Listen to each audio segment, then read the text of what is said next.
സംസ്ഥാന സർക്കാരിന്റെ 65 ലക്ഷത്തോളം വരുന്ന സാമൂഹ്യ സുരക്ഷാ ക്ഷേമനിധി പെൻഷൻ ഗുണഭോക്താക്കൾക്ക് വമ്പൻ സന്തോഷ വാർത്ത. ബജറ്റ് പ്രഖ്യാപനത്തിന് പിന്നാലെ ചേർന്ന നിയമസഭാ സമ്മേളനത്തിലാണ് സാമൂഹ്യ സുരക്ഷാ പെൻഷൻ തുക 3000 രൂപയിലേക്ക് ഉയർത്തുമെന്ന് മുഖ്യമന്ത്രി വി.ഡി. സതീശൻ വമ്പൻ പ്രഖ്യാപനം നടത്തിയിരിക്കുന്നത്. ബജറ്റ് അവതരണത്തിൽ പെൻഷൻ തുകയിൽ 100 രൂപയുടെ പോലും വർധനവ് വരുത്താത്തത് ഗുണഭോക്താക്കളിൽ ആശങ്ക ഉയർത്തിയിരുന്നു. ബജറ്റ് അവതരണത്തിന് പിന്നാലെയാണ് നിയമസഭാ സമ്മേളനത്തിൽ ഇപ്പോൾ മുഖ്യമന്ത്രി വി.ഡി. സതീശൻ ക്ഷേമ പെൻഷൻ തുക ഉടൻ തന്നെ 3000 രൂപയിലേക്ക് ഉയർത്തുമെന്ന് പ്രഖ്യാപിച്ചത്.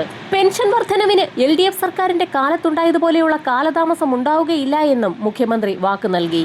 പെൻഷൻ തുകയുടെ വർധനവ് പ്രഖ്യാപിച്ചതിന് പിന്നാലെയാണ് 2026 ജൂൺ മാസത്തിലെ സാമൂഹ്യ സുരക്ഷാ പെൻഷൻ തുകയുടെ വിതരണം കൂടി ധനവകുപ്പ് മന്ത്രി കൂടിയായ മുഖ്യമന്ത്രി പ്രഖ്യാപിച്ചത്. വാർദ്ധക്യകാല പെൻഷനുകൾ, വിധവാ പെൻഷനുകൾ, ഭിന്നശേഷി പെൻഷനുകൾ, അവിവാഹിത പെൻഷനുകൾ, കർഷക തൊഴിലാളി പെൻഷനുകൾ, വിവിധ ക്ഷേമനിധി ബോർഡുകൾ വഴിയുള്ള പെൻഷൻ തുക വിതരണം എന്നിവ 2026 ജൂൺ മാസം 25-ാം തീയതി ബുധനാഴ്ച മുതൽ ആരംഭിച്ചു. തുക എത്തിച്ചേർന്നിട്ടില്ലാത്ത ഗുണഭോക്താക്കൾക്ക് ഉടൻ തന്നെ തുകയെത്തും. ബാങ്ക് അക്കൗണ്ട് നമ്പറുകൾ നൽകിയിട്ടുള്ള 26 ലക്ഷത്തോളം വരുന്ന ഗുണഭോക്താക്കൾക്ക് ആദ്യഘട്ടത്തിൽ തന്നെ തുക എത്തിച്ചേരും. ഡയറക്ട് ബെനിഫിറ്റ് ട്രാൻസ്ഫർ സംവിധാനം വഴി അക്കൗണ്ടുകളിലേക്ക് തുക എത്തിച്ചേരുന്നതിന് പിന്നാലെ തന്നെ കൈകളിലേക്കുള്ള വിതരണവും ആരംഭിക്കും.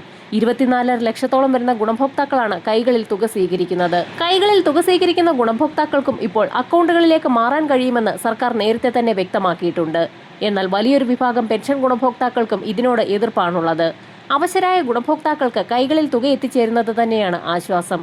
അതുകൊണ്ട് തന്നെ സർക്കാർ പെൻഷൻ വിതരണം പൂർണ്ണമായും DBT സംവിധാനത്തിലേക്ക് മാറുന്നതിൽ ഗുണഭോക്താക്കൾക്ക് ആശങ്ക ഉയരുന്നുണ്ട്.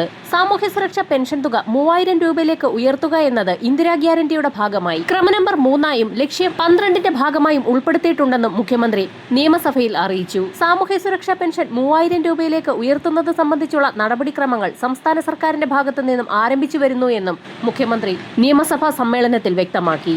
LDF സർക്കാരിന്റെ കാലത്ത് 1600 രൂപയായിരുന്ന സാമൂഹ്യ സുരക്ഷാ പെൻഷൻ 2500 രൂപയിലേക്ക് ഉയർത്തുമെന്നുള്ള വാഗ്ദാനം ഉണ്ടായിരുന്നു എന്നും, എന്നാൽ സർക്കാർ അധികാരത്തിലേറി 4.5 വർഷം പിന്നിട്ടപ്പോഴും പെൻഷൻ തുകയിൽ 100 രൂപയുടെ പോലും വർധനവ് വരുത്തിയിട്ടില്ലായിരുന്നു എന്നും, നിയമസഭാ തെരഞ്ഞെടുപ്പ് അടുത്ത കാലഘട്ടത്തിലാണ് പെൻഷൻ തുക 1600-ൽ നിന്നും 2000 രൂപയിലേക്ക് ഉയർത്തിയതെന്നും മുഖ്യമന്ത്രി സഭയിൽ ആഞ്ഞടിച്ചു.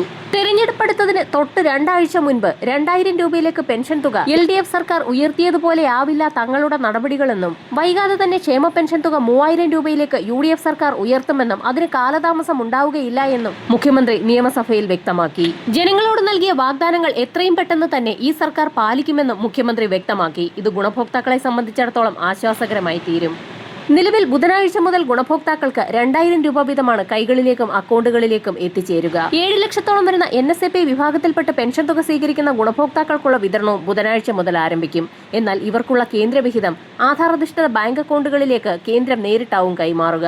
ഈ തുക കുറച്ച് ബാക്കിയുള്ള സംസ്ഥാന വിഹിതമാവും ഗുണഭോക്താക്കളിലേക്ക് ആദ്യഘട്ടത്തിൽ എത്തിച്ചേരുക. കൂടുതൽ സർക്കാർ ആനുകൂല്യങ്ങൾ വരും മണിക്കൂറുകളിൽ തന്നെ പ്രഖ്യാപിക്കും. വരും മണിക്കൂറുകളിലെ സർക്കാർ അറിയിപ്പുകൾക്കായി ചാനൽ സബ്സ്ക്രൈബ് ചെയ്യാൻ മറക്കാതിരിക്കുക.